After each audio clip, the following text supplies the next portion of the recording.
The world is too small, our wisdom too limited, our time here too short to waste any more of it in winning fleeting victories at other people's expense. The Clinton Global Initiative, which brings philanthropists and CEOs together with nonprofits to make concrete commitments aimed at some of the world's toughest problems. Almost 10 years in, they have leveraged billions of dollars in assistance in more than 180 countries. CGI was designed to tackle big global challenges in bite-sized pieces, with the conviction that regardless of size or scope, our problems will yield to concerted action and innovative partnerships of individuals, NGOs, businesses, and governments. We have to now find a way to triumph together. All the problems that we face, from climate change to financial contagion to nuclear proliferation, are too complex and cross-cutting for any one government, or indeed for governments, to solve alone. Because we believe that ending hunger is not only possible, but it is both a moral and strategic imperative. Hillary Clinton is trying to shift the spotlight to global warming, the presidential contender unveiling her plans to combat climate change. Together with innovative partners from the public and private sectors, we're working to make homes, universities, and cities more energy efficient. We share a common future, and we are here to find common ground. Women must be empowered. It's classic Bill Clinton, by using his birthday to help the causes he champions, from combating climate change to obesity and even HIV/AIDS. Help bring new dignity and respect to women and girls all over the world. And in so doing, bring new strength and stability to families as well. We are trying to do something no one has ever done before. A new report today claims that the Clinton Foundation gives about 10% of its money that it raises to actual charities and the services that they offer. It has been reported you've made $5 million making speeches. The president's made more than $100 million. Well, if you have no reason to remember, but we came out of the White House not only dead broke, but in debt. 6 years ago, Hillary Clinton was about to become Secretary of State. Barack Obama had nominated her. Everyone knew she was going to be confirmed by the Senate, going to be confirmed easily. But there was a thought, there was a question, there was a doubt out there about a potential conflict of interest. The Clinton Foundation dropping its self-imposed ban on collecting funds from foreign governments and entities. And now the Washington Post reports total contributions to that foundation amount to $2 billion. There's a lot of money sloshing around. Everything is blurred, and it's not good. The questions scream out at me. What in the world happened with the foundation and these ulterior motives and this money and the email server? I'm sorry. Those scream out at me. The amount of schmoozing involved and crossing lines and one person putting money in a foundation and then Clinton getting unbelievable amounts for his speeches, contracts going one way or another, it's not good. I look forward to working with all of you, particularly the appropriators. We have a lot of work to do, and it is such important work that lies ahead.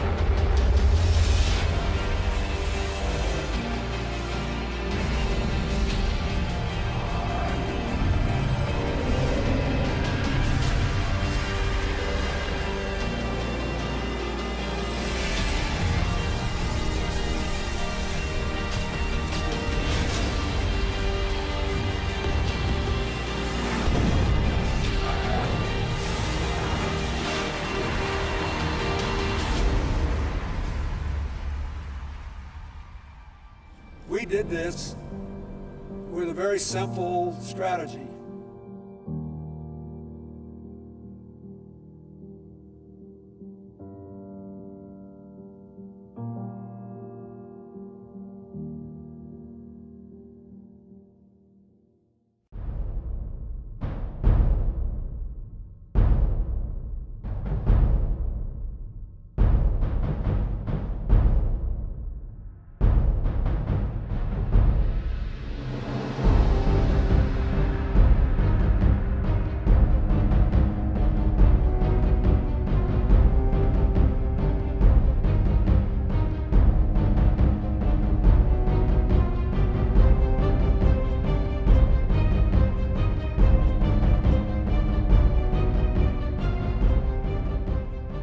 really not the fault of the African people. It's largely a result of the kind of system that's been perpetuated there. You have these oligarchs which dominate these countries that oftentimes have natural resources that can be very lucrative. And these oligarchs strike deals with foreign corporations or foreign governments who in effect prop them up and put them in power. And in exchange, these oligarchs give these entities access to rich mineral deposits. And the Clintons, you would expect to be opposed to this sort of thing, and that's at least what their language does. Our countries have deepened our cooperation on many issues, including good governance and transparency, energy, regional security, and advancing peace and development in the Niger Delta. The problem is, their words are different from their actions. Rwanda has clearly taken an impressive trajectory of development, and the people here still think Kagame is the man to take them to another level. President Paul Kagame has walked all around the crowd, thanking the people for electing him unopposed as chairman of the RPF or president of the RPF for another 7-year term. But his critics say that far from entrenching democracy in Rwanda, he's actually eroding it by silencing his opposition.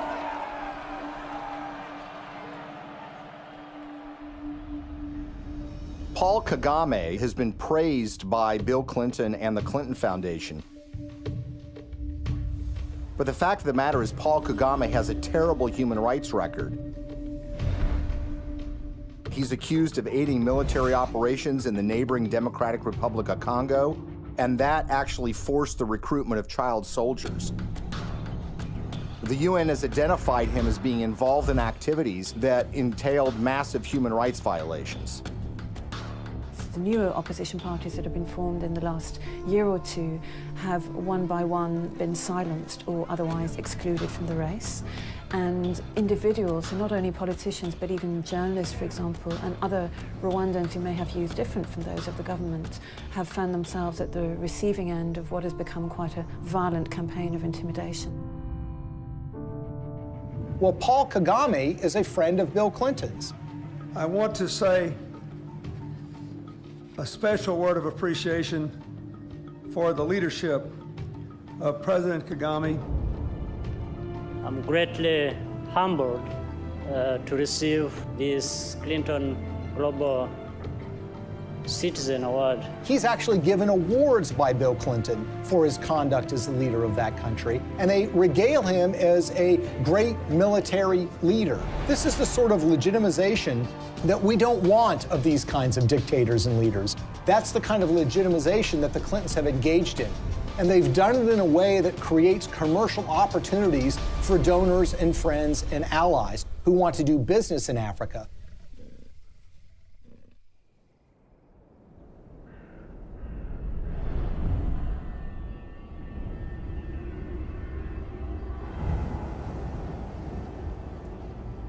Business in Africa means you're dealing with dictators who are going to give you access to, say, mineral rights or oil drilling rights, but you're going to have to pay them off. The Clintons partner with foreign entities who want access to Africa, and specifically mining companies or energy companies who need to get concessions for access to oil or natural gas or the rights to mine for gold.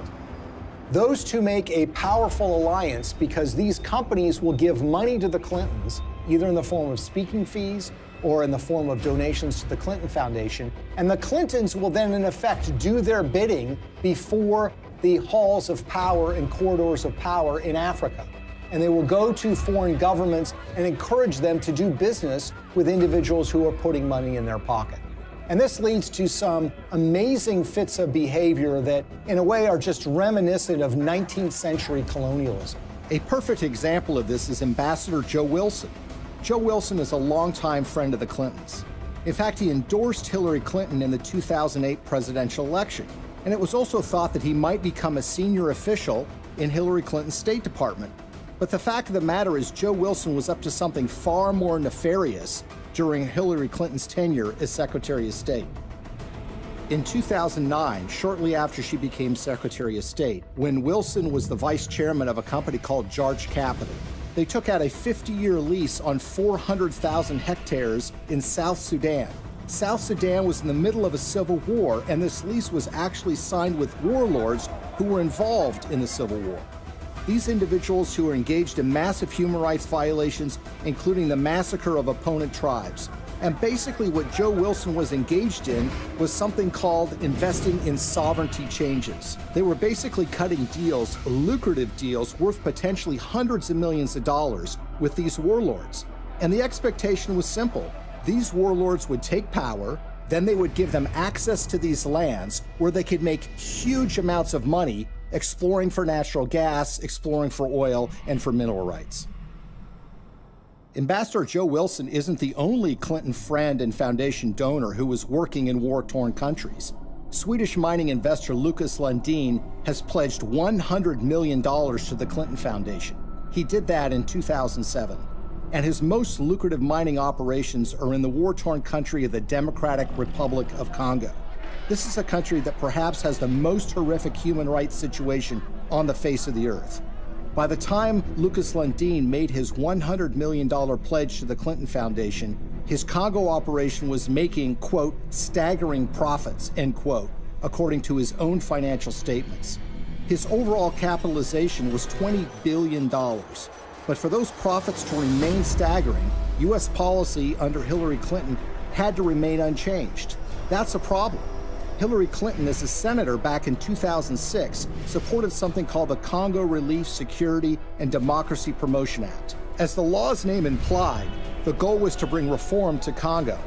That's not something that Lucas Lundin would want. So in 2009, when Hillary became Secretary of State, she reversed course 180 degrees and went from supporting reform in Congo to supporting the status quo, which is exactly what Lucas Lundin would want, who of course had committed $100 million to the Clinton Foundation.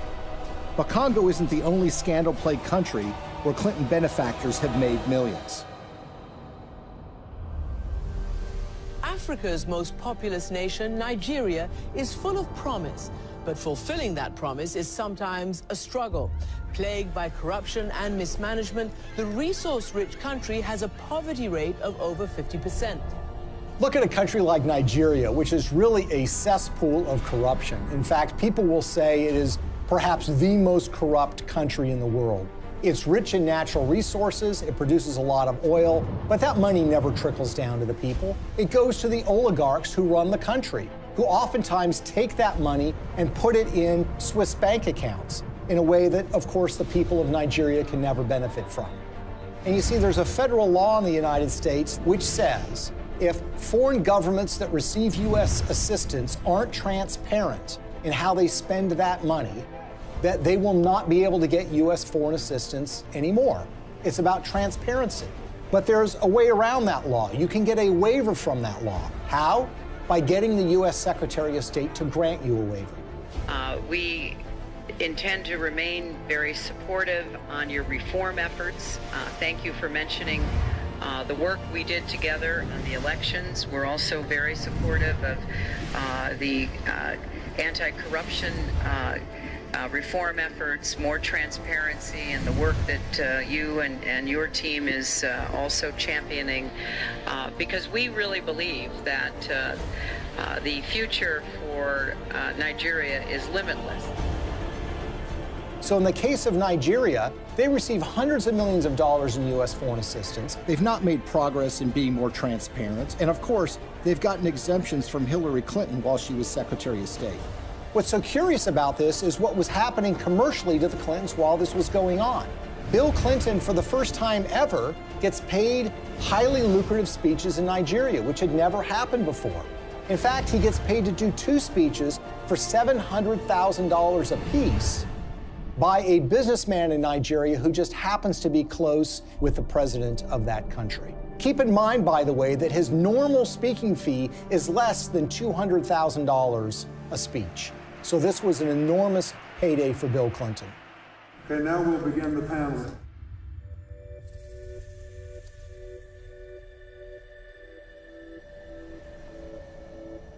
One of the pinnacles of power in that country is a gentleman named Gilbert Chagoury. Gilbert Chagoury, who has committed $1 billion to the Clinton Global Initiative, is connected to another individual in the Clinton orbit. That would be Mark Rich, the billionaire who was on the FBI's 10 most wanted list that was suddenly and surprisingly pardoned by Bill Clinton in 2001. Mark Rich, you might recall, is somebody who was trading oil with the Ayatollah Khomeini of Iran at the same time that the Ayatollah was holding 50 Americans hostage. He also had a long history of busting UN sanctions by trading oil with the apartheid regime in South Africa and a whole host of other nefarious governments. Well, Gilbert Chagoury, the high Clinton donor, was business partners with Mark Rich. Together, they sopped up oil assets in Nigeria and sold them on the oil market for the benefit of a corrupt individual who was leading Nigeria at the time, named General Abacha. Abacha smuggled, by some estimates, $4 to $8 billion out of the country and put them in European bank accounts. Gilbert Chagoury was indicted and convicted in Europe for helping him to do that. He was charged for aiding and abetting a criminal enterprise and on money laundering charges. And the suffering that ends up being done here is by the people of Nigeria, who see their leadership getting a pass from the United States. The elites in those countries are getting rich, the Clintons are getting rich, and the money somehow never trickles down to the people of Nigeria. Sadly, this theme of resources not trickling down to those most in need is a common one when it comes to the Clintons.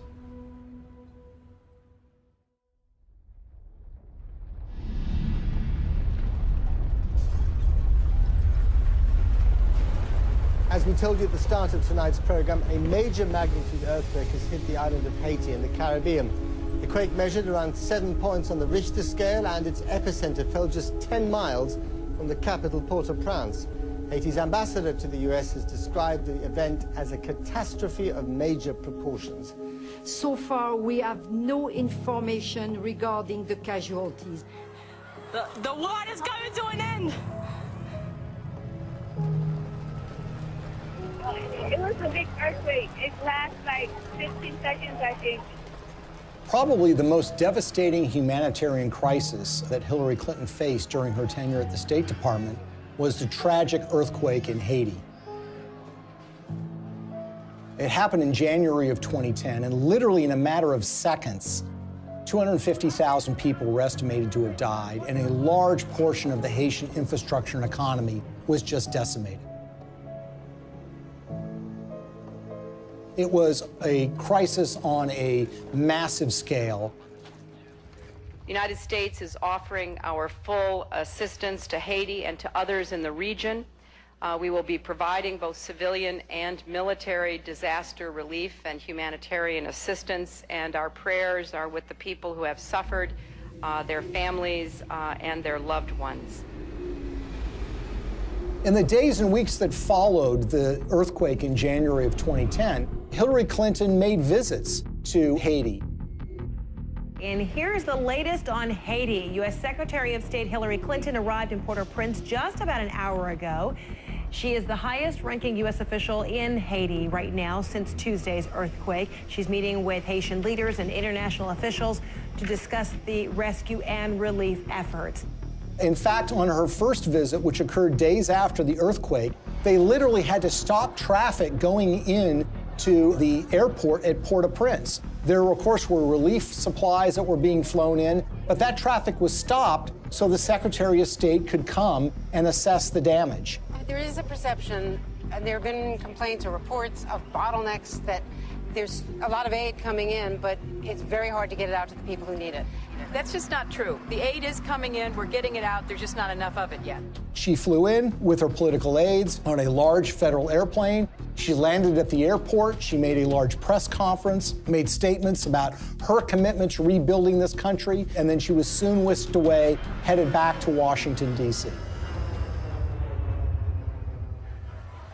Theirs is a city in ruins, a country which can do little but wait for help to arrive. The international community responded in the way that you would expect it to. That is, large amounts of money were committed, up to $13 billion from international relief organizations. And of course, you had the official role of the State Department, which would be point on U.S. taxpayer dollars going to Haiti for the purposes of relief. I want to assure the people of Haiti that the United States is a friend, a partner, and a supporter.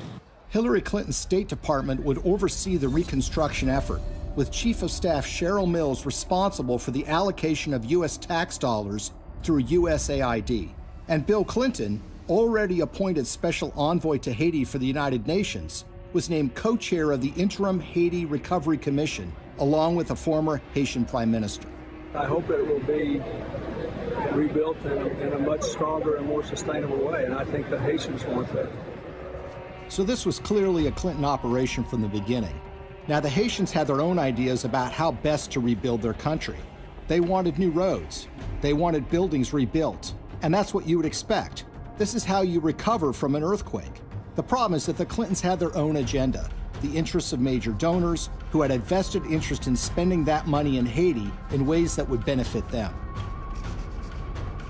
And so you immediately had this clash between the Haitians and the Clintons. And Haitians complained almost immediately that they were shut out of the decision-making process, that it was really Bill Clinton and a few of his friends that were calling the shots in the IHRC.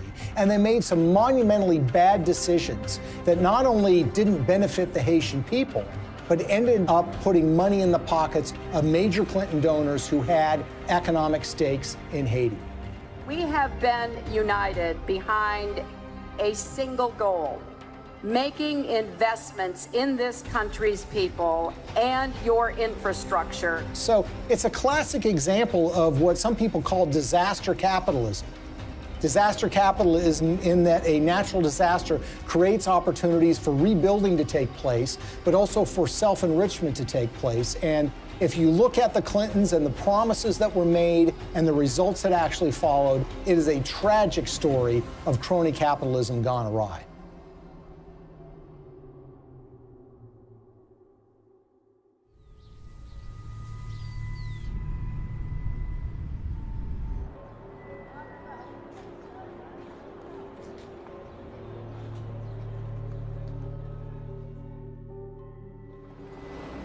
The single largest relief project that the United States committed taxpayer dollars to, $124 million to be exact, was a project called Caracol, a textile factory that was built in the northern part of the country that was supposed to create some 60,000 jobs and was supposed to create tremendous economic growth. There's a problem here already. You see, the earthquake affected the southern part of Haiti. The northern part of the country was entirely unaffected. But who were the beneficiaries of this? Companies like Gap, Target, and Walmart, to name a few. The Caracol factory was built, but it didn't create 60,000 jobs. It created barely 5,000 jobs. But the major American companies who got textiles tariff-free, made at low wages, benefited enormously. And the end effect on the Haitians was very, very minimal.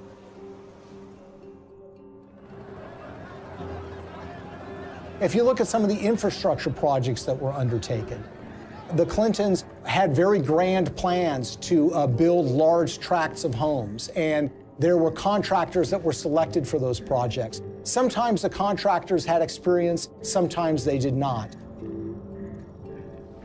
There's one company in Florida that spent $1 million getting equipment into Haiti.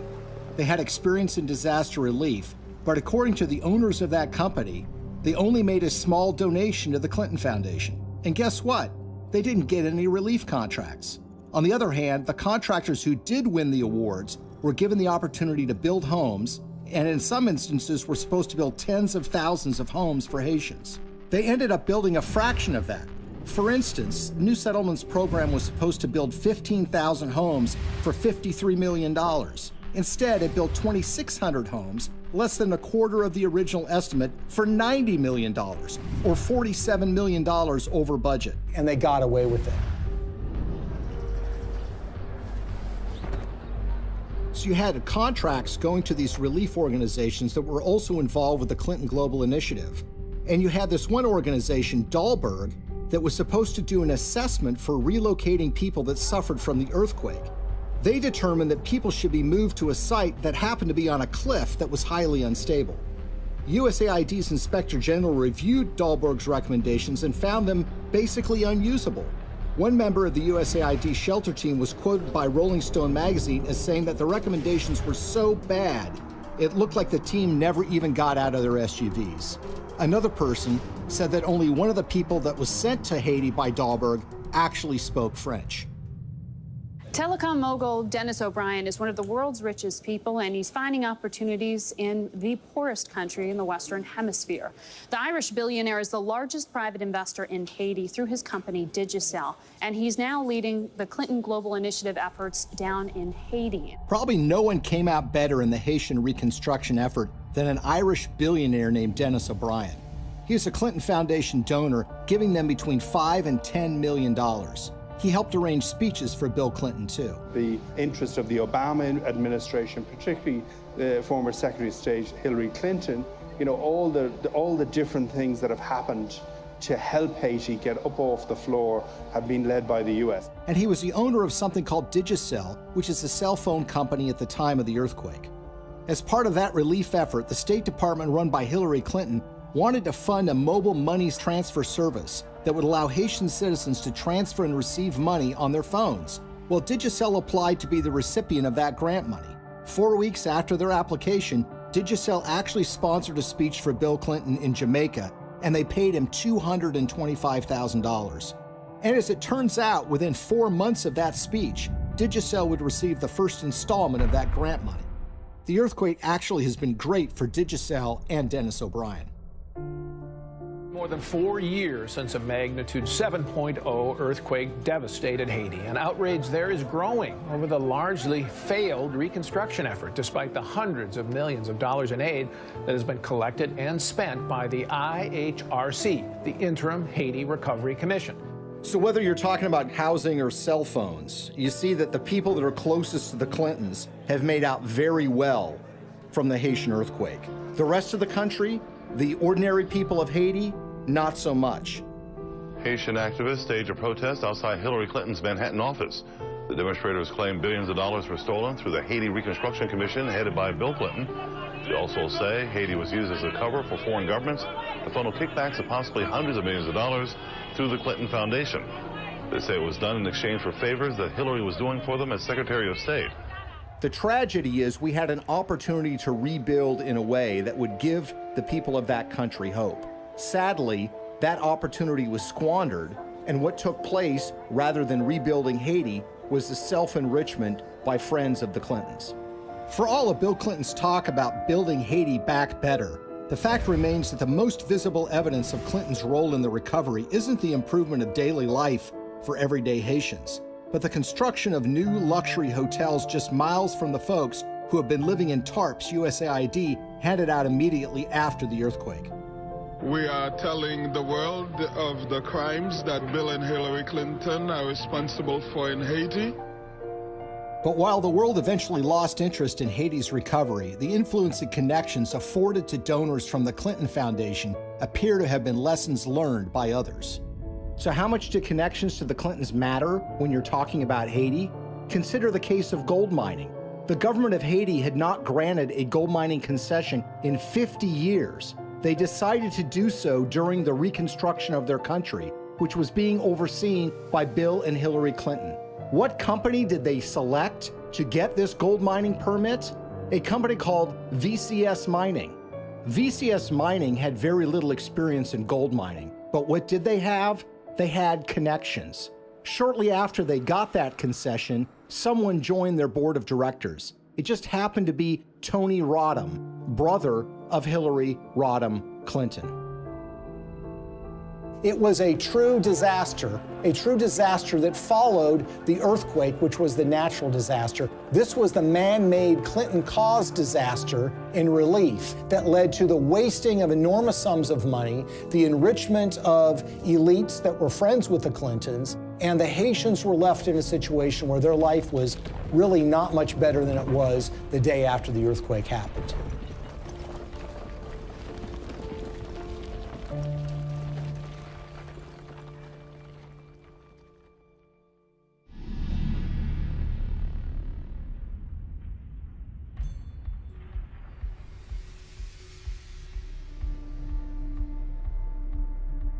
an ambitious pipeline is firing off a war of opinions. Environmental activists marched in Washington today to protest plans for the Keystone XL oil pipeline. A $7 billion project to transport 800,000 barrels of tar sands oil a day from Canada down to the Gulf Coast. In Washington, a showdown on the Senate floor today over the Keystone XL pipeline. The vote to approve the controversial pipe project has big political implications. The pipeline would create 20,000 jobs, but opponents say the environmental risk is too great. One of the touchstones of the climate change debate has been the Keystone XL pipeline. It's designed to carry oil from Canada through the United States to refineries in Louisiana and in Texas. The environmental movement has wholeheartedly rejected this deal from the beginning because they believe that it's going to further contribute to the problems of climate change. Pipeline. 1. We are the people. 2. You can't ignore us. 3. Now, you would think that the Clintons would be opposed to the Keystone XL pipeline deal because of those concerns. And perhaps they might be, except for one or two problems, or should I say 1 or 2 million problems. You see, when Hillary Clinton became Secretary of State in late 2008, there was already an issue related to the Keystone XL pipeline sitting on her desk. She was going to have to sign an environmental and economic impact statement and decide whether the Keystone XL pipeline should go forward.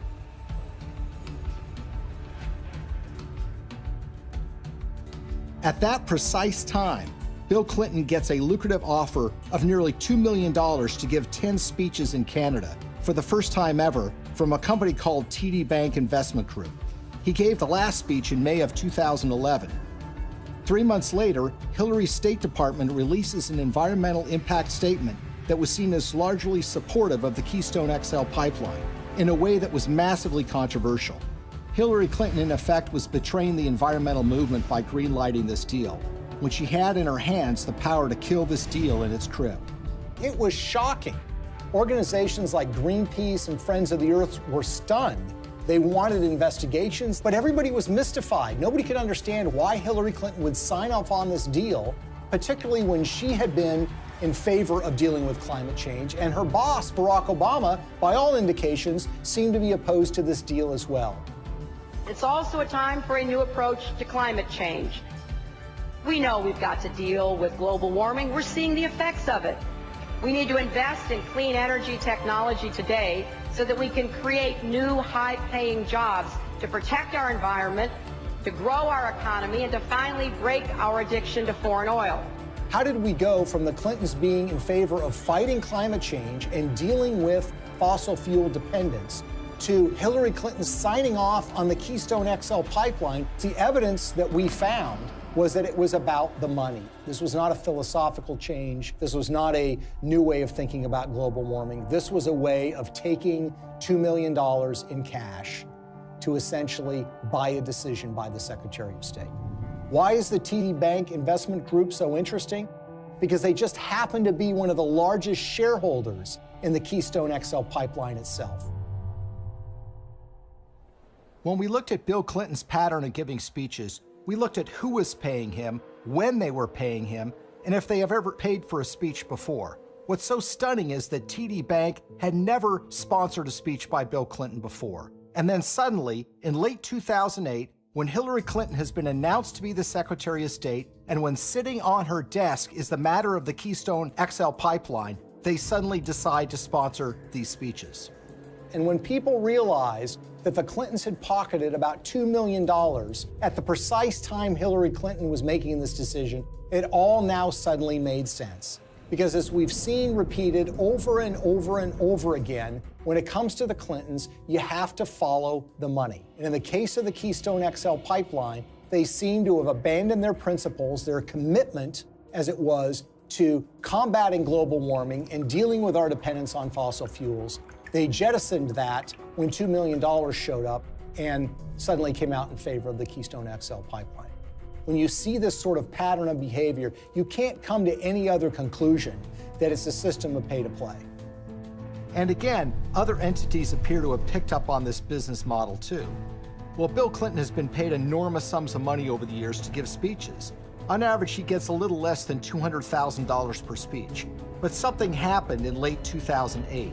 his speaking fees skyrocketed after he'd been out of office for years. The reason was his wife had become Secretary of State. In fact, 11 of the 13 speeches for which Bill Clinton has been paid $500,000 or more occurred precisely when Hillary was the most powerful diplomat in the world.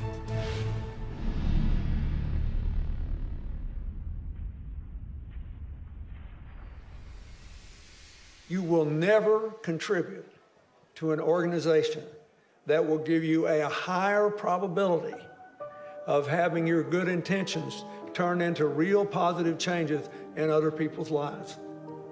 That will give you a better chance than what you've done here tonight.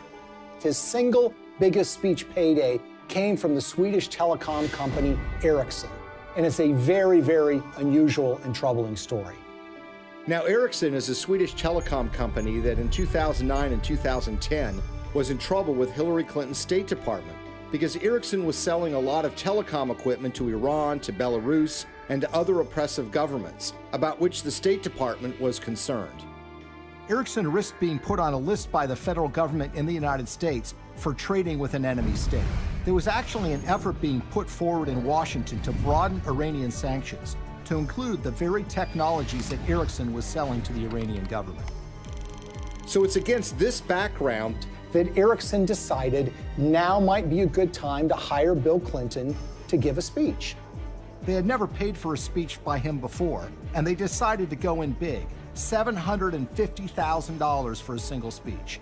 7 days after he gave that speech, Hillary's State Department came out with a statement which said, "We are not going to broaden sanctions on Iran to include technologies like telecom.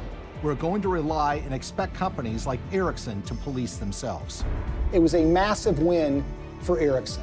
Ericsson was able to avoid having to deal with a regulatory battle in Washington, giving up contracts that were highly lucrative in these countries, and being put on a list that would create an enormous diplomatic problem for them, all because essentially they paid Bill Clinton to give a speech for $750,000.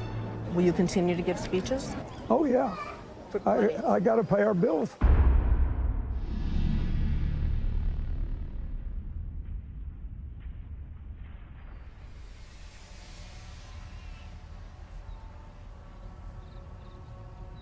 So the question is, why do we see the Clintons reversing decades of policy positions that they've held so closely on issues like human rights and environment?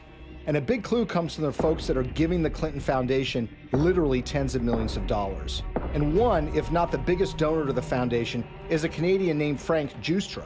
Giustra is in the mining business, hardly something you'd call environmentally friendly. And he has interests all over the world. And he used his relationship with the Clintons to benefit those interests, regardless of the environmental concerns. A great example of this is what happened in Colombia. What's so interesting about the relationship that the Clintons have with Frank Giustra is they tend to show up in these foreign countries together at the same time.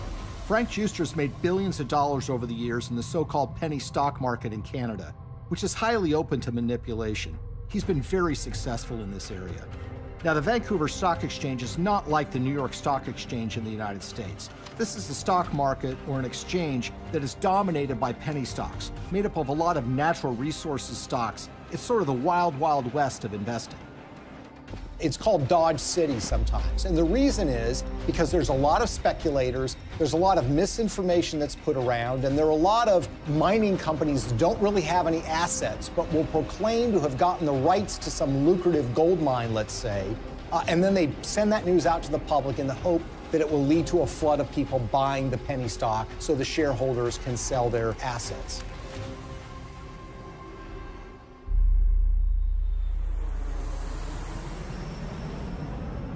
So in June of 2010, Bill Clinton and Frank Giustra fly to Bogota, Colombia. And who arrives there at roughly the same time? Secretary of State Hillary Clinton. The big thing from the news conference was where Bill and Hillary were dining the other night in Bogota. I had a chance to talk to about her dinner experience in the Zona Rosa, and here's what she had to say. Dinner was good? It was excellent in every way. So it was like eating in the States, but eating in Bogota. Well, it was a real treat to be in Bogota and to be with people who love this city so much, including my husband. Now, in her memoirs, Hillary Clinton says that this is just a happy coincidence. But when you see what follows, you realize that this is no coincidence. The following morning, Bill Clinton has a breakfast meeting with the outgoing president of Colombia, President Uribe. Then, like a tag team, Secretary of State Hillary Clinton has a noon lunch meeting with him, and she grants him several favors, including technical agreements that the Colombian government wants. In the days that follow, something dramatic happens. Frank Giustra has 3 companies that get major concessions from the Colombian government: Pacific Rubiales, Petroamerica, and Prima Colombia Properties. One of those, Prima Colombia Properties, gets a concession to cut timber in a rainforest in Colombia along the Pacific coast. And that timber is not intended to export to the United States, but is intended for export to China. There's an outrage and upset environmentalists who realize what's going on, and eventually that permit is yanked by a future president of Colombia, but not before Frank Giustra's company is able to profit from cutting down these rainforests, which again is a behavior that runs so contrary to what the Clintons profess to be in favor of. We all know that in order to build low-carbon economies of the future, we need sustainable forests. I also know the future of our planet depends on healthy, standing forests. They have talked about the problems of deforestation. They've talked about the problems of the need for successful growing forests to mitigate carbon dioxide in the air. And yet, when this commercial opportunity was presented to a major donor of theirs, they seemed to be very much supportive of that and, in fact, helped to get him those concessions. He deserves the credit for this. This was his idea, not mine, and he raised the money. And it's an astonishing achievement. My job is to make sure that it's not in vain, that he gets the return on his investment and his compassion and his commitment. The Clintons appear to have changed their stance on issues even more significant than the environment, in ways that benefit those who have put money in their pockets.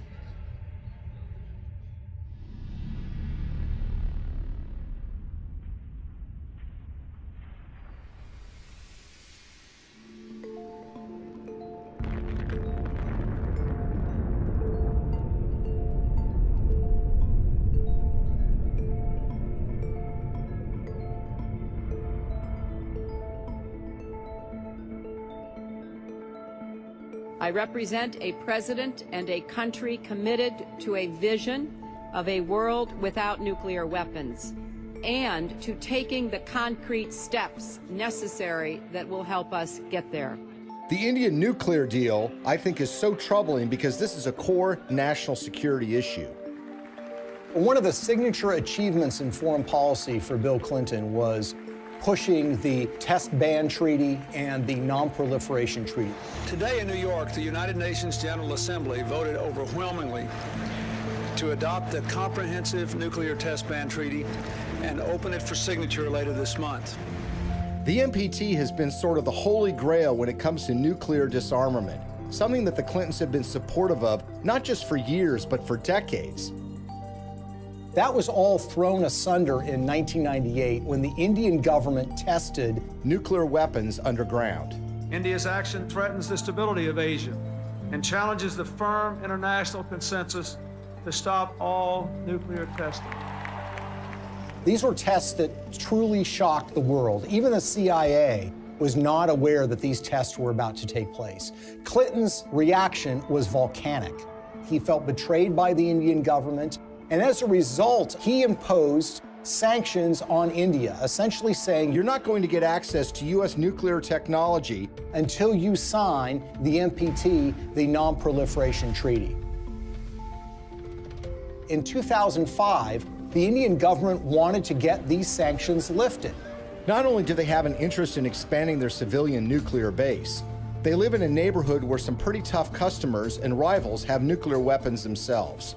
First of all, you've got Pakistan, which is right next door, which is widely believed to have nuclear weapons. And then you have China, a longtime rival of India, which has a nuclear arsenal. The Clintons said that they were in favor of giving the Indian government some access, but the problem is it didn't go nearly as far as the Indian government wanted. So in 2005, they started making donations to the Clinton Foundation. This morning, yet another shady donation to the Clinton Foundation has surfaced, this time tied to a donor from India, apparently a friend of Bill Clinton. We're talking about tens of millions of dollars from Indian interests flowing into the Clinton Foundation. And we're talking about at least hundreds of thousands, if not millions of dollars in speeches that Bill Clinton was paid by interested parties in the Indian nuclear deal. Amar Singh, according to Clinton disclosures, has given between $1 and $5 million to the Clinton Foundation in the push to get them to support Indian access to nuclear technology. He's a member of parliament who has gotten in fistfights on the floor of the parliament, who's been charged with bribing members of parliament to get certain pieces of legislation passed. You see, the problem is when you ask Amar Singh, he says it wasn't my money. I don't have that kind of money. I couldn't have given him that amount of money. And in fact, when you look at Indian public records, you see that Amar Singh doesn't have a net worth anything close to being able to give that amount of money. So where did the money come from? Well, sometimes the most obvious answer is the correct one. Sant Chantwal is an Indian businessman who has been close to the Clintons for years. He pledged to raise $5 million for her 2008 presidential campaign. And Bill Clinton was at his son's wedding. They actually named him as a trustee of the Clinton Foundation. When Hillary Clinton was first running for the Senate in 2000, Sant Chantwal was in trouble with a federal agency called the Federal Deposit Insurance Corporation. He basically owed them millions of dollars from unpaid loans. Well, in 2000, Chantwal throws a fundraiser for Hillary Clinton, and he brings in $500,000. A few months later, with Bill Clinton still president of the United States, Sant Chantwal's case with the FDIC was abruptly settled for a mere $125,000. So basically, the federal government got pennies on the dollar. He would actually go on to plead guilty for funneling $180,000 in illegal campaign contributions to Hillary Clinton, among others. And no one seems to have made the connection. Well, maybe one reason no one made the connection is because the Clinton Foundation mysteriously erased any mention of Sant Chantwal from the website once he had admitted to his illegal activity. So here we are years later, and we've got this donation in a guy's name who swears he didn't actually make the donation. And you've got this longtime Clinton benefactor who actually gets the highest civilian award in India because of his role in changing Hillary Clinton's mind on this nuke deal. Sant Chantwal says he's worked with everybody and even laid the foundation of the Indo-US nuclear deal. So the Indian government says that they've given you this award for your role in pushing the Indo-US nuclear deal forward. How exactly would you describe the role you played in this? Well, I can tell you Indian nuclear power deal. If you look at it, I'm the first one. I laid the foundation. On the eve of the vote in 2008 to approve Indian access to U.S. civilian nuclear technology, Amar Singh, who barely knows Hillary Clinton, had a 2-hour meeting with her where they discussed the Indian nuclear deal. Amar Singh says that the dinner meeting resulted in her telling him that she was supportive of the deal and that she was making efforts to make sure that the deal did get through. And lo and behold, by 2008, Hillary Clinton was fully in support and in favor of this policy in a way that was a complete reversal of the position that she had taken before. In other words, the flow of money had led the Clintons to change their positions on the Non-Proliferation Treaty, and specifically, India getting access to U.S. nuclear technology. This was a decision that was wholly out of step, wholly inconsistent with a progressive liberal agenda. Hillary Clinton made a decision of reversing her previous position after the flow of funds to the Clinton Foundation, and her husband gave some speeches in India. But this wouldn't be the last time Hillary reversed herself regarding nuclear weapons technology. Shockingly, Bill and Hillary would end up receiving money from folks that were looking to make something happen a lot closer to home.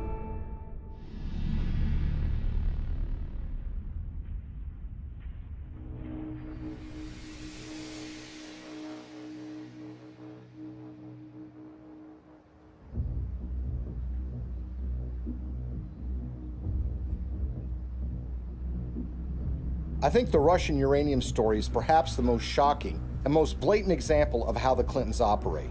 This is a story about the Russian State Nuclear Agency, American uranium, $145 million in cash, and the Clintons. At the end of the day, this is a story about buying influence and selling influence. The Clintons are the sellers of influence, the Canadian investors and the Russians are the buyers. Bill Clinton had gone to the Central Asian country of Kazakhstan in 2005 with Frank Giustra. Kazakhstan is a country that's been run since the collapse of the Soviet Union by a dictator named Nazarbayev, who shuts down political opposition and tortures political opponents. The ostensible purpose of the visit to Kazakhstan by Bill Clinton was to talk with Nazarbayev about AIDS, HIV. The problem is Kazakhstan really does not have an AIDS, HIV problem. So that explanation really doesn't make sense. What makes far more sense is that Frank Giustra wanted access to very lucrative Kazakh uranium mines. Kazakhstan is one of the largest producers of uranium in the world. Bill Clinton arrives there with Frank Giustra, and they have a series of meetings with Kazakh officials. There's a press conference where Bill Clinton stands with the dictator of Kazakhstan and he praises the human rights record. He praises that elections are being held in the country, and he even says that Kazakhstan should head up something called the OSCE, which is the Organization for Security and Cooperation in Europe. Think about that for a second. Bill Clinton is saying that a known human rights violator who's been condemned by human rights organizations around the world should head up a human rights organization. They go from a press conference to a dinner where Frank Giustra, Nazarbayev, the dictator of Kazakhstan, and Bill Clinton meet and talk. Well, 2 days after that meeting, Frank Giustra finally gets his uranium concessions worth hundreds of millions of dollars. A couple of weeks after that, Bill Clinton gets his $30 million from Frank Giustra, the first payment in what will become more than $100 million in pledges and commitments and donations made by Frank Giustra. So it's really, in a way, a simple story in that they all are walking away from the table with something that they want. Nazarbayev is getting the legitimacy of an ex-president, saying what a nice and kind leader he is. Frank Giustra gets his uranium concession, and Bill Clinton and his foundation get cold, hard cash. Now let's move to chapter 2 of this story, which is even more sinister. You see, the international uranium market is very competitive. The Kremlin sees dominance and control of the uranium market as a source of national power. Frank Giustra takes that uranium concession he got in Kazakhstan and puts it into a company in a so-called reverse merger, which was one way for a private company to go public to form something called Uranium One.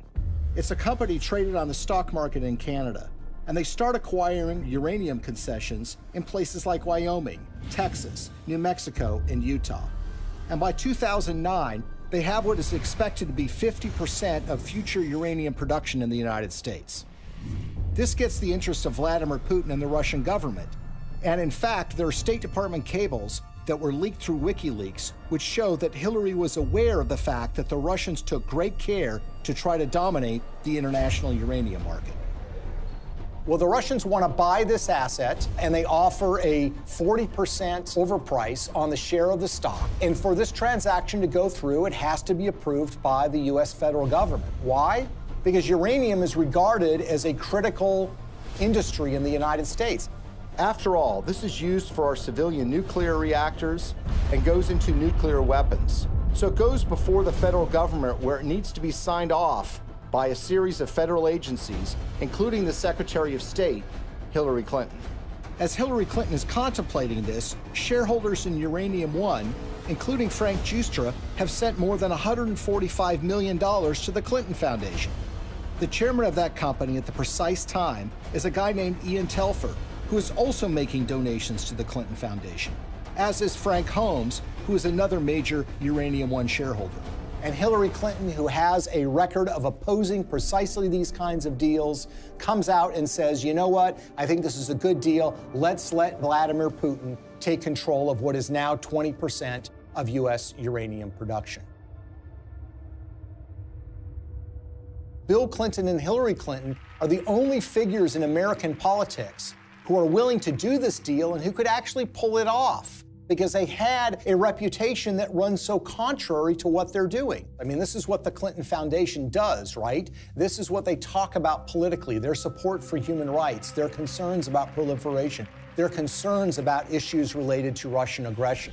There's no doubt that when Putin came back in and said he was going to be president, that did change the relationship.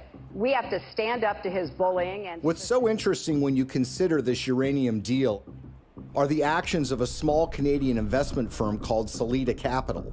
Salida Capital, in 2010, as this deal was going down, committed to give millions of dollars to the Clinton Foundation, and they also sponsored a speech by Bill Clinton in Canada.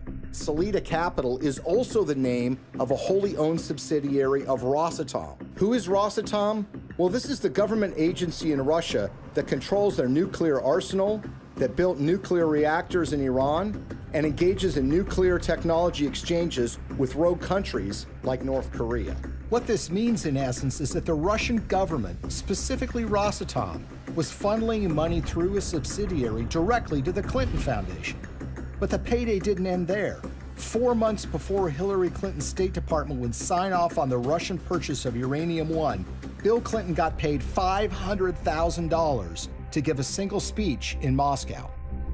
He was being paid by a firm called Renaissance Capital, which has a long history of association with Russian intelligence services. What makes this speech stand out is not only the timing of when he's being paid, but the amount that he's being paid. You see, the last time Bill Clinton gave a speech in Russia was 5 years earlier. At that time, he was paid about 1/3 of what he was being paid this time. Why is Russian control of 20% of U.S. uranium so troubling? If you're in an era where nuclear weapons are a reality, where nuclear energy is an important component of energy production in the United States, and increasingly around the world, control of uranium is absolutely crucial. And unlike oil or natural gas can be found in so many places around the world, there are precious few places where you can find significant and large amounts of uranium that you can produce on a commercial scale. What we've essentially done is handed this precious resource to Vladimir Putin and the Russian government. They're not only engaged in aggression in places like Ukraine, but they've been very aggressive in fighting American interests around the globe. Russia's not an ally. Russia's not a friend. Vladimir Putin's Russia is a rival of the United States, and yet we've given them control over this precious resource. Uranium, the key mineral in nuclear generation, is a domestic resource. This is what's going to power America. I think a lot of people in Middle America would be surprised to know that the Russian government is doing business in places like Colorado or Wyoming or Utah. These are small mining towns. These are operations that have existed for a while, that have been under the control of American companies or for a while Canadian companies. But it's now Russian companies that control this, and those companies are controlled by the Russian government. Having read through the archives of the KGB, the files that they have been released, I can tell you that they look at the United States as weak and ineffectual. This is a thuggish government that is engaged in massive human rights violations. There are opponents of this regime that have been killed or have disappeared. There's been persecution of human rights organizations. There's been persecution of homosexuals. And it's shocking and stunning to me that there has not been more attention focused to this fact, that we have given this critical resource to somebody who is engaged in so much nefarious behavior. Greetings from Washington. I want to thank all of you for your work to root out corruption that weakens economic development, feeds black markets and organized crime, and undermines the promise of democracy. As we work together to eradicate corruption in our own countries, we should also maintain the highest standards of transparency and accountability in our development efforts around the world. Corruption in emerging markets and fragile democracies undermines the confidence of citizens and investors alike, while responsible governance helps to foster sustainable economic development and political stability. I believe in the oldest adage in American politics, which is follow the money. Enormous amounts of money have flowed to the Clintons. from foreign governments, foreign financiers, and businesses. Some of that money lands in their pocket. Some of it lands in their foundation. It's a pattern we've seen repeated over and over and over again all around the world. It's not a coincidence. Money exchanges hands and favors are done. Now Clinton friends and supporters will say there's no smoking gun. But look at American political history. People are convicted all the time for a pattern of behavior where, for example, they're engaged in insider trading on the stock market. So, for example, you have a foreign corporation or a foreign government that wants something from the State Department while Hillary Clinton is Secretary of State. They will make a large payment to the Clinton Foundation. That will be followed by favorable action on their behalf. If that happens one or two times, you might say, look, it's just a coincidence. But when you see the pattern recreated over and over and over again, you have to recognize that these events are connected. They've created a model for massive self-enrichment that allows you to go into so-called public service, but get extremely rich at the same time. And when friends and allies say that the Clintons aren't really that interested in money, their actions show otherwise. What's so shocking to a lot of people is that making of that money requires them to betray their progressive values.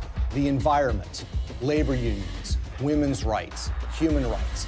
The Clintons are doing business and growing rich with the favor of the very individuals who you would expect to be their political opposites. For a very long time in American history, and probably still to this day, one of the worst things that could be said about you as a politician is that you are on the take from foreign interests. What the Clintons have essentially done is busted down the door and robbed the bank of that concept. So when people think of the Clintons taking foreign money, they think it's maybe an insurance company from Great Britain, or they think it's from a supermarket chain in Canada. The fact of the matter is a lot of that money comes from the darkest, worst corners of the world. Are countries like Nigeria and Russia in the habit of giving money to politicians and not wanting something back? The Clintons are glad to take this money. It's made them fabulously wealthy. But what has it done for us? Before we had to worry about money from Wall Street and big labor. Now we have to worry about it coming from around the world and infecting our politics and damaging our politics, everything from our uranium policy to our human rights policy. Nothing seems to be safe anymore. How is this not corruption? How is this not a crime? With the Clintons, nothing is sacred. Everything is for sale. But we are the ones who are paying the price. Maybe, just maybe, the American people are tired of being sold out.